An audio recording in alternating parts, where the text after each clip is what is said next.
one man starting a new life in a whole new town will have to face something that he never could have expected.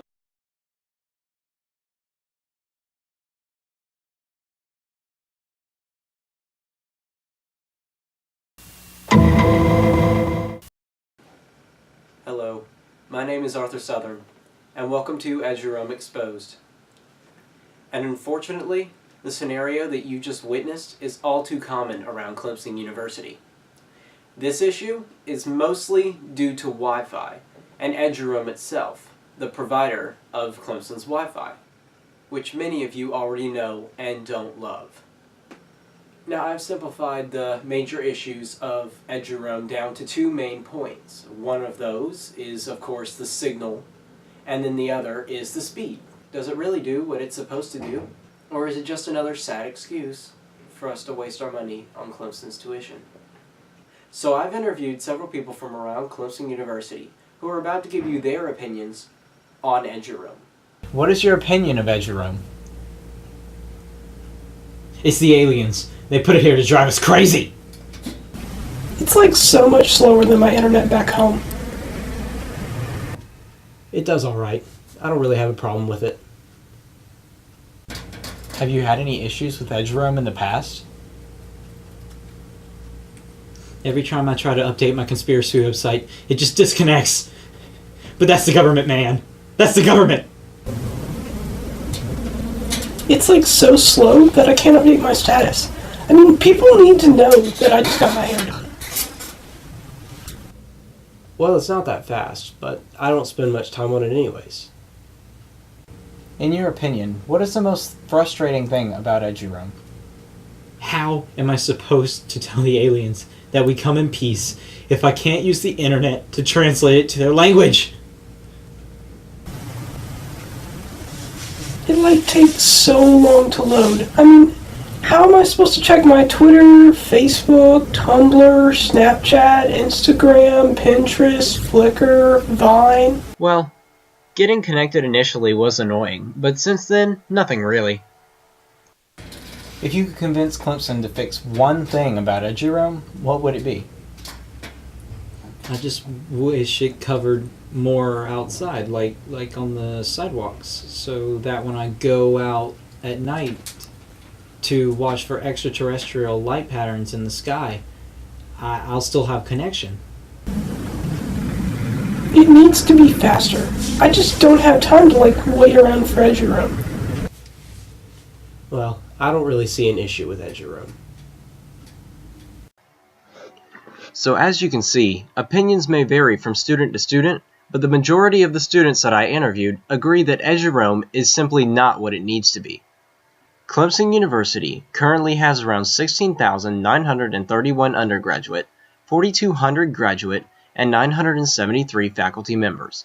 I'm going to estimate that every person on Clemson campus has somewhere around 2.5 devices, their laptop computer, their smartphone, and the 0.5 comes from the tablets and gaming devices. That brings the total number of devices connected to Eduroam on an average day to approximately 55,260 devices pulling on the Wi-Fi. Now that is quite a large number, and this may explain why when I measured Eduroam's speed through the Wi-Fi, it was only 36 megabits per second, whereas when I connected it to Eduroam through an Ethernet port, it jumped up to an astonishing 100 megabits per second. Now to double check these numbers, I used an online internet speed tester to check again, and it showed that Eduroam, when connected through Wi-Fi, had an average speed of 2.3 megabits per second, whereas when it was connected through an Ethernet port, it had an average speed of nearly 94.8 megabits per second. So it's not difficult to see that most of the speed that Eduroam has is lost between all of those devices connected to it. But that's obviously not Eduroam's only issue. Let's talk connectivity. The basics of Wi-Fi. Wi-Fi works like a radio, using radio signals to connect the antenna on a router to the antenna in your laptop, tablet, or smartphone. The signal leaves the router through its antenna and is broadcasted outwards in every direction, not only horizontally, but also vertically. This creates a sphere of Wi-Fi with the router at its center. Because Wi-Fi broadcasts this way, oftentimes businesses will skip a floor or two in between routers to save money. Now consider this random Clemson building. Say our friend here, we'll call him John, lives in this building, and in a corner room no less. But lucky him, he also lives on one of those alternative floors, which does not have a router and must suffice on what signal comes from the one below him. So on the floor that is below him, which has a router, you can see that the signal covers every inch of the floor. But because the shape of the signal is a sphere, on John's floor, the radius of the signal is significantly less than that of the floor below him. It is because of this that the areas in the outermost parts of the floor, the parts depicted in red, do not get signal, and sadly for our friend John, this includes his room. This Wi-Fi can also be obstructed by an object in between the Wi-Fi router and the device attempting to connect to the network. Some of the major obstructions are caused by household appliances such as a microwave, concrete walls, and metal of any kind.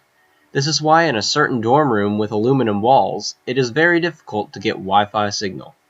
So is it possible to achieve complete coverage of the campus internet with Eduroam?